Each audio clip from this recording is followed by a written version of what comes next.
1964 காங்கிரஸ் ஆட்சியிலேயே ரிக்ஷாக்காரர்களுக்கெல்லாம் மலைக்கோட்டு தைத்து கொடுத்தாரு. இந்த மாதிரி நிறைய மனிதநேய செயல்பாடுகளில் மக்களோடு இணைந்து ஈடுபட்டார். பின்னாடி ஒரு சந்தர்ப்பம் வரும்போது மக்கள் அவரோடு சேர்ந்து அவருக்கு முந்திக்கிட்டு கட்சி ஆரம்பிக்கணும்னு அவங்கவுங்க பாட்டுக்கு தாமரை கொடி ஏற்றவும் கட்சிக்கு பேர் சொல்லவும் அப்படி இப்படி ஆரம்பிச்சிட்டாங்க. உலக சினிமா வரலாற்றிலேயே ஒரு நடிகருக்கு 1947 இன்றைக்கு வரைக்கும் எத்தனை ஆண்டுகள்னு கணக்கு பார்த்துக்கோங்க, இன்னும் ஒரு ஆளுடைய படம் வந்து சில்வர் ஸ்க்ரீனில் இருக்குது அப்படின்னா அது ஒன்லி ஃபார் எம்ஜிஆர். இன்றைக்கும் அந்த எங்கே போனாலும் எம்ஜிஆரை பற்றி ஏதாவது ஒரு புதிய தகவல் நமக்கு கிடைக்கும்.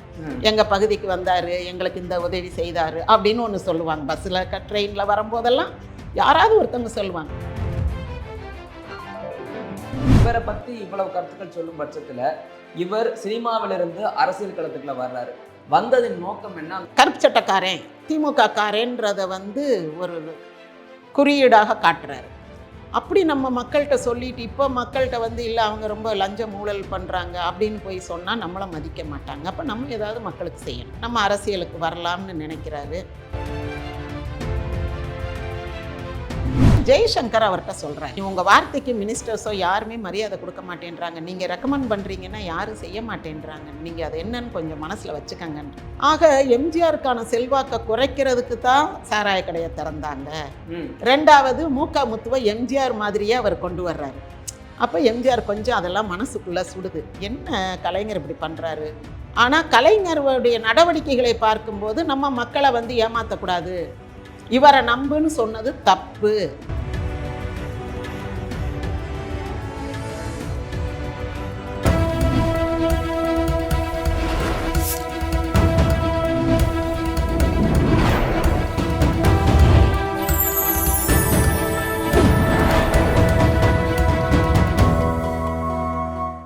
சேனல் 5 தமிழ் நேயர்களுக்கு வணக்கம். இன்றைய நேர்காணலில் நம்மோடு இணைந்திருப்பவர் எம்ஜிஆர் பற்றி 21 நூல்களும் சேர்த்து மொத்தம் 106 நூல்கள் எழுதி மொழிபெயர்த்து பதிப்பித்த முனைவர் திருமதி ராஜேஸ்வரி செல்லையா அவர்கள் நம்மோடு இணைந்திருக்கிறார். வாருங்கள் அவரோடு பேசுவோம். வணக்கம் மேடம். வணக்கம் மேம். எம்ஜிஆரை பற்றி 21 நூல்கள் எழுதியிருக்கீங்க. எந்த தருணத்தில் உங்களுக்கு இவரை பற்றி இத்தனை நூல்கள் எழுத வேண்டும் அப்படின்னு எண்ணம் பிறந்தது? அதாவது எம்ஜிஆர் இறந்த பிறகு தான் எனக்கு அந்த எண்ணம். எம்ஜிஆர் இறந்த பிறகு தான் அவரை பற்றிய தகவல்கள் நிறையா வந்தது. நாளிதழ்களில், வார இதழ்களில், கல்கியில் கூட வந்துச்சு. எனக்கு அது ரொம்ப ஆச்சரியமாக இருந்துச்சு. கல்கின்றது வேற ஒரு தரப்பினர் வாசிக்கக்கூடிய ஒரு மேகசின், வாரமலரில் வருது, கல்கியில் வருது, இப்படி எல்லாத்துலேயும் வருது அப்படின்ட்டு. அது வரைக்கும் ஒரு சினிமா நடிகர்னு தெரியும், முதலமைச்சர் தெரியும், அந்த அளவுக்கு தெரியும். ஆனால் அவருடைய அந்த ஹியூமனிஸ்ட் ஆஸ்பெக்ட்ஸ் எல்லாம் இருக்குல்ல, மனிதநேய செயல்பாடுகள் வந்து நிறைய தெரியும் போது அது ஒவ்வொன்றையும் கட் பண்ணி கலெக்ட் பண்ணி வச்சேன். இது 87 நடந்தது. அதன் பிறகு ஒரு 2005 நான் வந்து வெளிநாட்டு மாணவர்கள், அமெரிக்க மாணவர்களுக்கு தமிழ் கற்பித்து கொடுத்தேன். விஸ்கான்சின் மதுரை ப்ரோக்ராம்னு ஒன்று மதுரையில் உண்டு, அப்புறம் சவுத் இந்தியா டேர்ம் அப்ராடுன்னு ஒன்று உண்டு. ஒரு 2-3 அமைப்புகள் மதுரையில் இருந்தது, இப்போ எல்லாம் இல்லை. அப்போது அவங்க வரும்போது அவங்களுக்கு தமிழ் கற்பிக்கும்போது இது எப்படி இங்கே மட்டும் சினிமாக்காரங்க அரசியலில் வர்றாங்க அப்படின்னு கேட்டாங்க. அப்போ நான் சொன்னேன், ஏன் உங்கள் ரீகன் வரலையா அப்படின்னு. இல்லை அவர் அப்படி டைரெக்டாக சினிமாவிலேருந்து வரல, அவர் ஒரு அந்த கவுன்சிலர் மாதிரி ஒரு பொறுப்புலலாம் இருந்து வந்தார் அப்படின்னு. இங்கேயும் கூட எம்ஜிஆர் ரொம்ப நாளாக ஒரு கட்சியினுடைய பொருளாளராக இருந்தார், தேர்தல் நடவடிக்கைகள் எல்லாம் ஈடுபட்டார், பிரச்சாரம் செய்தார். அப்புறம் அவர் தனிப்பட்ட முறையில் 1964 காங்கிரஸ் ஆட்சியிலேயே ரிக்ஷாக்காரர்களுக்கெல்லாம் மலைக்கோட்டு தைத்து கொடுத்தாரு. இந்த மாதிரி நிறைய மனிதநேய செயல்பாடுகளில் மக்களோடு இணைந்து ஈடுபட்டார். பின்னாடி ஒரு சந்தர்ப்பம் வரும்போது மக்கள் அவரோடு சேர்ந்து அவருக்கு முந்திக்கிட்டு கட்சி ஆரம்பிக்கணும்னு அவங்கவுங்க பாட்டுக்கு தாமரை கொடி ஏற்றவும் கட்சிக்கு பேர் சொல்லவும் அப்படி இப்படி ஆரம்பிச்சிட்டாங்க. அப்போ இவர் கண்டிப்பாக ஒரு கட்சி ஆரம்பிக்கணுன்ற நிலை வந்து விட்டது. இனி வந்து மக்கள்கிட்ட இல்லை முடியாது நான் வரமாட்டேன் அப்படின்னு சொன்னால் இவ்வளோ நாள் அவர் பேசுனது, அவர் கொடுத்த நம்பிக்கையெல்லாம் பொய்யா போயிடும். அதனால் அவர் கட்சி ஆரம்பிச்சிட்டாரு. அது கூட ஒரு தொண்டர் ராமலிங்கம்ன்றவர் பதிவு செய்து வைத்திருந்த பேரில் தான் கட்சி ஆரம்பித்தாருன்னு அவங்கள வந்து கூட்டிகிட்டு போய் நான் எம்ஜிஆர் படம் காட்டுவேன். இப்போ எல்லா ஹெட் குவார்ட்டர்ஸ்லேயும் வந்து எம்ஜிஆர் படம் நடக்கும். இப்போ கோயம்புத்தூர்னா ராயல் தியேட்டரில் நடக்கும், நெல்லைனா சார்லஸ், மதுரைனா சென்ட்ரல், இன்னும் 2-3 தியேட்டர்ஸ் இருக்குது. இங்கே சென்னையிலையும் அந்த மாதிரி எல்லா ஊர்கள்லையுமே ஹெட் குவார்ட்டர்ஸில் ஒரு 1 or 2 தியேட்டர்ஸில் எம்ஜிஆர் படம் நடக்கும். எப்படி நடக்குதுன்னா அது லாபம் கொடுக்கும். இப்போ வேறு யார் படம் போட்டாலும் லாபம் வராது. ஆனால் எம்ஜிஆர் படம் போட்டால் ஆட்கள் வந்து தியேட்ரு எக்ஸ்பீரியன்ஸ்க்காக அது இன்னும் இட் ஸ்டில் கண்டினியூஸ். அப்போ உலக சினிமா வரலாற்றிலேயே ஒரு நடிகருக்கு 1947 இன்றைக்கு வரைக்கும் எத்தனை ஆண்டுகள்னு கணக்கு பார்த்துக்கங்க. இன்னும் ஒரு ஆளுடைய படம் வந்து சில்வர் ஸ்க்ரீனில் இருக்குது அப்படின்னா அது ஒன்லி ஃபார் எம்ஜிஆர். அப்போது அந்த அமெரிக்கன் ஸ்டூடெண்ட்ஸ் என்ன பண்ணாங்க, எம்ஜிஆர் படத்தை பார்த்துட்டு ரொம்ப ஆச்சரியப்பட்டாங்க. ஒன்று வயசு தெரியலை, இன்னொன்று அவங்க என்ஜாய் பண்ணுற மாதிரி இருந்துச்சு. அந்த லாங்குவேஜ் வந்து ரொம்ப சிம்பிள். அவங்க தமிழ் படிக்கிறவங்க தான், ஆனால் ரொம்ப அப்படி நீளமாக வசனம் பேசினாலாம் ஃபாலோ பண்ணுறது கஷ்டம். எம்ஜிஆர் வந்து ரொம்ப ஷார்ட்டாக இருக்கும் வசனம். இன்னொன்று அந்த லவ் அண்ட் வார் தானே அவருடைய படத்தினுடைய தீம். ஒரு சோஷியல் இஷ்யூ, அதுக்கு ஃபைட் பண்ணுறது, அதுக்கிடையில் ஒரு லவ். இது வந்து ஒரு யூனிவர்சல் தீம். லவ் அண்ட் வார்ன்றது, லவ் அண்ட் ஃபைட், அது அவங்களுக்கு தே குட் ஈஸிலி ஃபாலோ. அதனால தான் இன்றைக்கும் இளைஞர்கள் வந்து எம்ஜிஆர் படத்தை பார்க்க முடியுது உட்காந்து. நீங்களும் அவங்க சேர்ந்த படத்தை பார்த்தீங்களா? நானும் உட்காந்து அதான் ஒரு 4 பெண்கள், ஒரு 2 ஆண்கள், இப்படியெல்லாம் போவோம். அவங்க ஒரு ஆட்டோ, நாங்கள் ஒரு ஆட்டோ, இன்னொரு ஆட்டோவில் ஒரு 3 பிள்ளைங்க, ஒரு 3-4 ஆட்டோ போகும். போய் தியேட்டருக்கு போனோன்னா இப்போ தியேட்டரில் இருக்க ரசிகர்கள்லாம் வந்து இவங்ககிட்ட பேசுவாங்க. இவங்களுக்கு தமிழ் பேச தெரியும், பேசுவாங்க. என்ன எம்ஜிஆர் படம் பார்க்க வந்திருக்கீங்க, உங்களுக்கு எம்ஜிஆர் பிடிக்குமான்னு அவங்க கேட்க, இவங்க பேச. அப்புறம் எம்ஜிஆர் பற்றி ரிசர்ச் பண்ணாங்க. ரிசர்ச் பண்ணும்போது நான் கூட போவேன். அவங்க அந்த கொஸ்டின் ஆன்சர்ஸ் அவங்க கேட்குறது அதெல்லாம் வந்து ஆஸ் அன் இன்டர்பிரட்டர் அதை நான் தமிழில் டிரான்ஸ்லேட் பண்ணி கொடுப்பேன். அப்போ நிறைய, அதாவது அதுக்கு முன்னாடி படித்தது புக்கில், வார இதழ், மாத இதழில். இப்போ நேரடியாக மனிதர்களை சந்தித்து கேட்குறோம். அப்போ போடோயின் காலேஜிலேருந்து ஒரு ப்ரொஃபஸர் டாக்டர் சாரான்னு அவங்க வந்து ரிசர்ச் பண்ணுறாங்க. அப்புறம் அம்பிகான்னு ஒரு பொண்ணு, அவங்க அந்த ரஷ்யன் ஸ்காலர் பாட்ரினி அப்படின்வாங்க, BHAKTINI.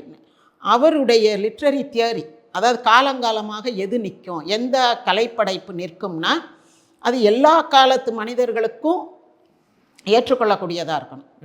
இப்போ எம்ஜிஆர் படம் பார்த்தாலும் அது வந்து ரொம்ப காமன் இஷ்யூ.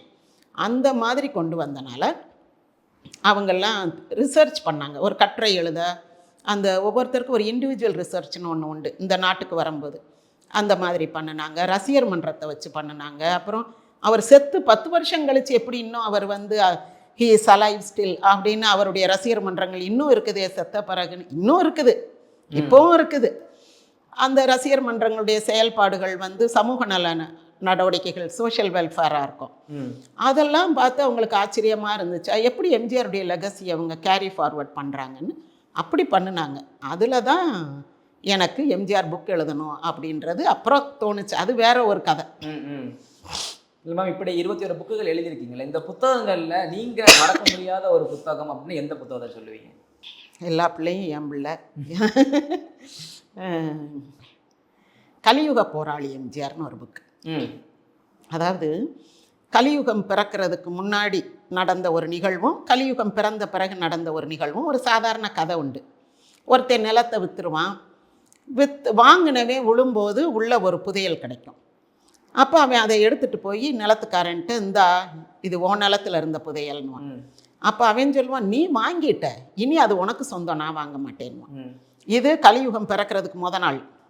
மறுநாள் வந்து அவன் வித்தவன் வந்து கேட்பான், என் புதையலை கொடு, அது என் இடத்துல இருந்தது தானே அப்படின்வான். இவன் அதெல்லாம் கிடையாது, இப்போ அது என் இடம், நான் தரமாட்டேன்னுவான். இப்போ சண்டை, இப்போ கலியுகம் ஆரம்பித்த உடனே அந்த பணத்து ஆசைன்றது வந்துடுது. அப்போ இந்த பணத்து ஆசை வந்து போகணும். இப்போ மனுஷனுக்கு வந்து கலியுகத்தில் மண்ணாசை, பொன்னாசை, பெண்ணாசை, எல்லா ஆசையும் வரும்.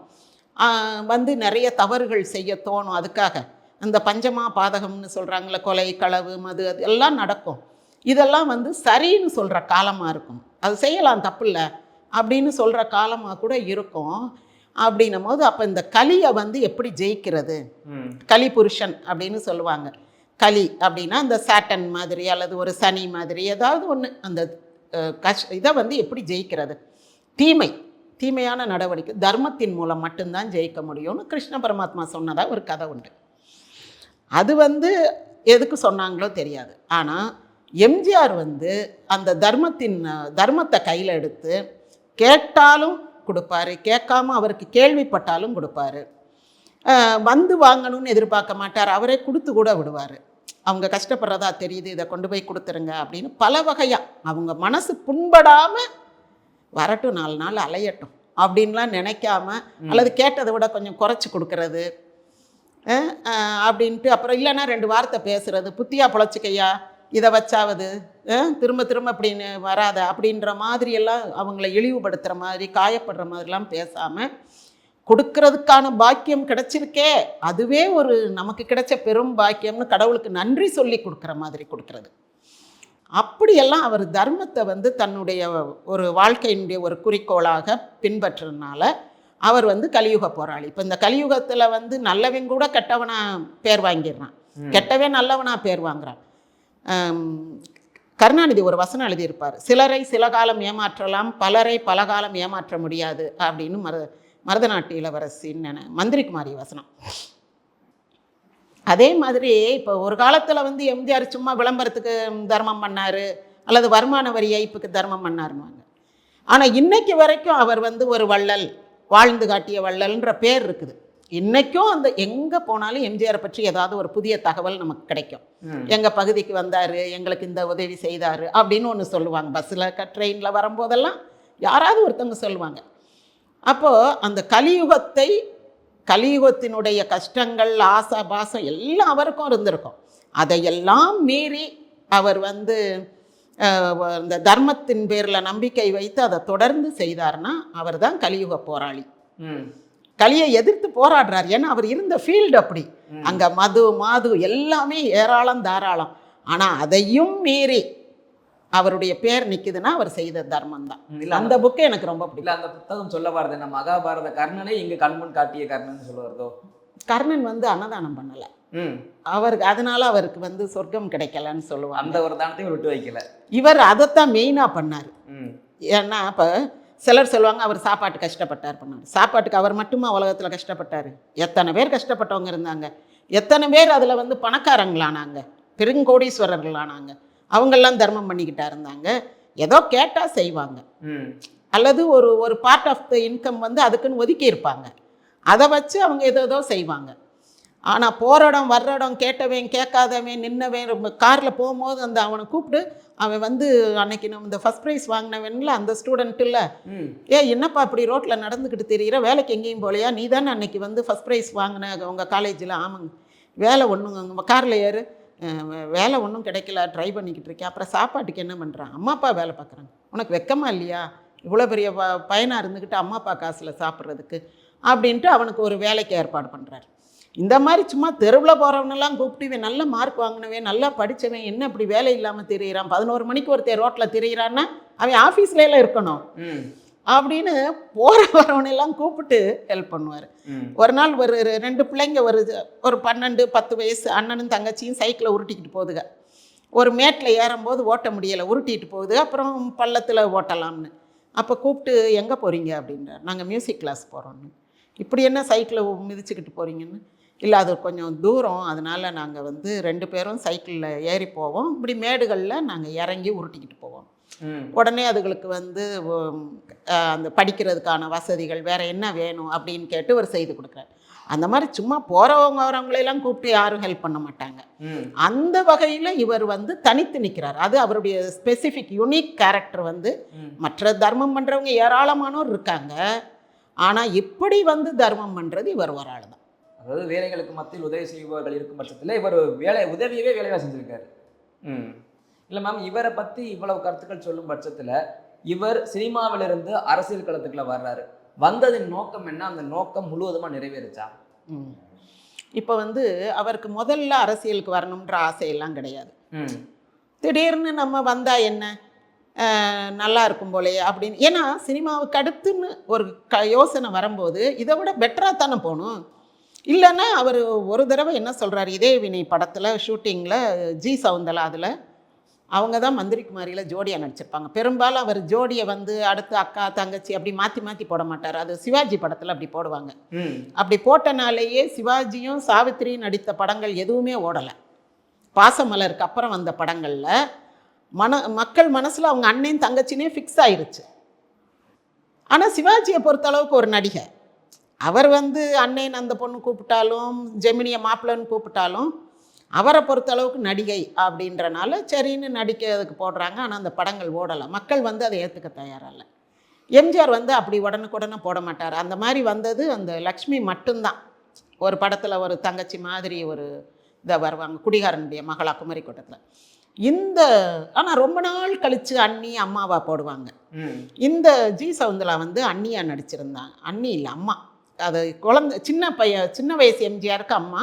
அப்புறம் வந்து ரொம்ப எம்ஜிஆர் பின்ன வயசான மாதிரி தாடியெல்லாம் வச்சு ஒரு சாமியார் மாதிரி வருவார். அப்போது அந்த இது நடக்கும்போது எம்ஜிஆர் தனியாக அந்த படப்பிடிப்பில் தனியாக உட்காந்துருக்காரு. அந்த ஜி சவுந்தரா வந்து கேட்குறாங்க, என்னண்ணே இப்படி உட்காந்துட்டீங்க, சாமியார் கோலத்தில் இருக்கார், இப்படி சாமியார் மாதிரி உட்காந்துட்டீங்கன்னு. பாரு என்னுடைய கடைசி காலம் இப்படித்தான் இருக்க போகுது அப்படின்றாரு. அப்போ அவருக்கு ஒரு ஆன்மீக தேட்டம் இருந்திருக்கு. நம்ம இந்த சினிமாவெல்லாம் விட்டுட்டு இப்படி சாமியார் மாதிரி நிறையா ஸ்தலங்களுக்கு இப்படி இருந்துக்கலாம். ஏன்னா அவர் இந்த யோகா, யாகம், மாந்திரீகம் இதெல்லாம் படிக்கிறார். அந்த யோகா பண்ணுறது இதெல்லாமே அவர் படிக்கிறாரு. கண்ணாடி தியானம்னுவாங்க.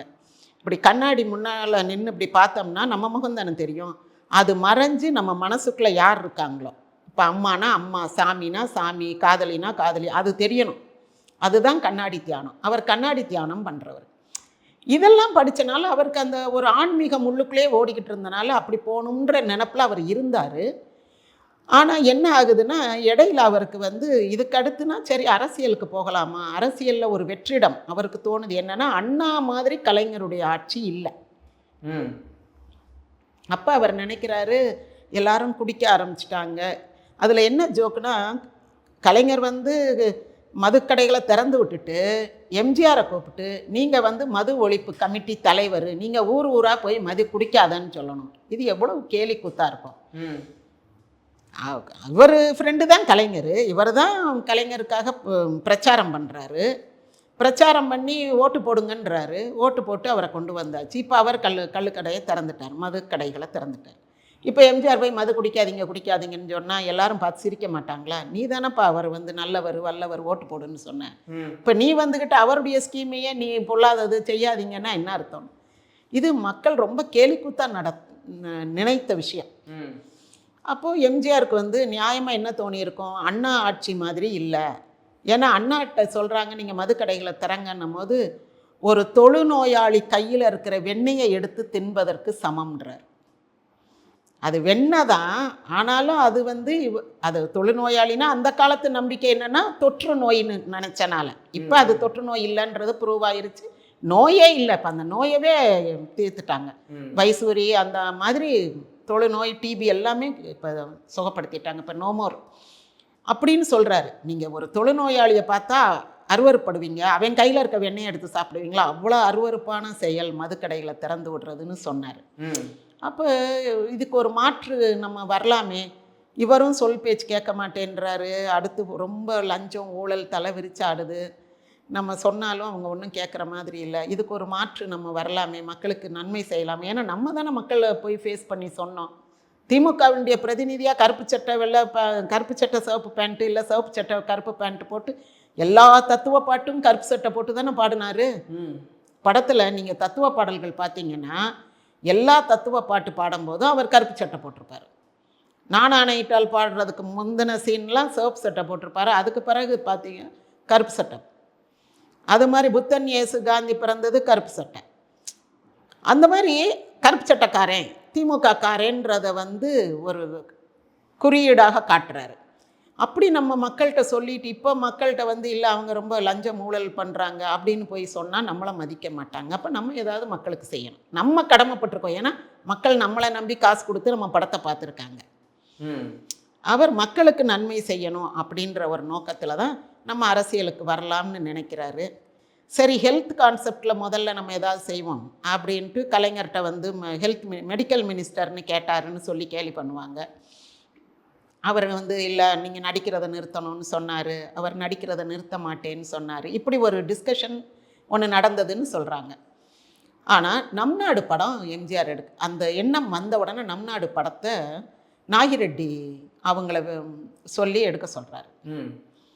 ஏன் நீங்களே எடுக்கலாமே அப்படின்னு கேட்குறாரு. அவர் பெரிய ப்ரொடியூசர், முதலாளி இல்லையா? இவங்கெல்லாம் தொழிலாளி தான். எம்ஜிஆர் வந்து பெரிய ஆள்னாலும் முதலாளிகிட்ட கை நீட்டி சம்பளம் வாங்குறவங்க. அதனால இவங்க வந்து நாகிரெட்டியாரை வந்து முதலாளின்னு தான் கூப்பிடுவாங்க.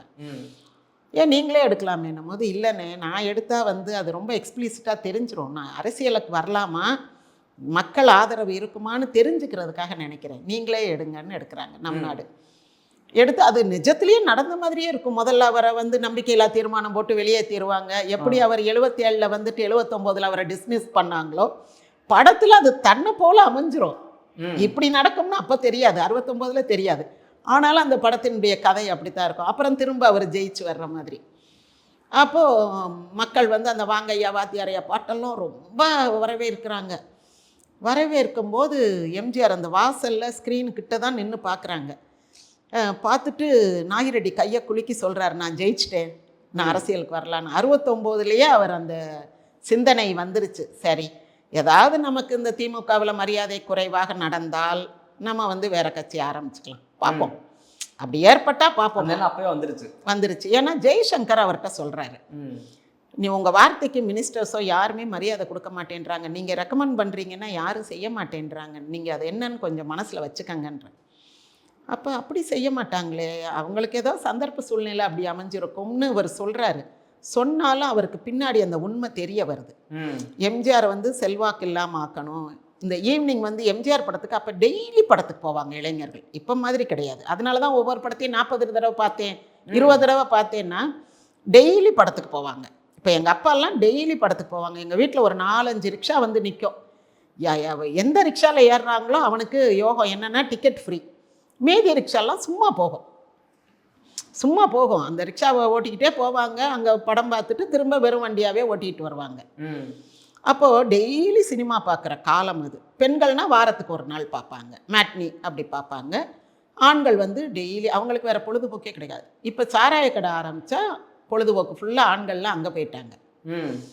ஆக எம்ஜிஆருக்கான செல்வாக்கை குறைக்கிறதுக்கு தான் சாராய கடையை திறந்தாங்க. ரெண்டாவது மூகா முத்துவை எம்ஜிஆர் மாதிரியே அவர் கொண்டு வர்றாரு.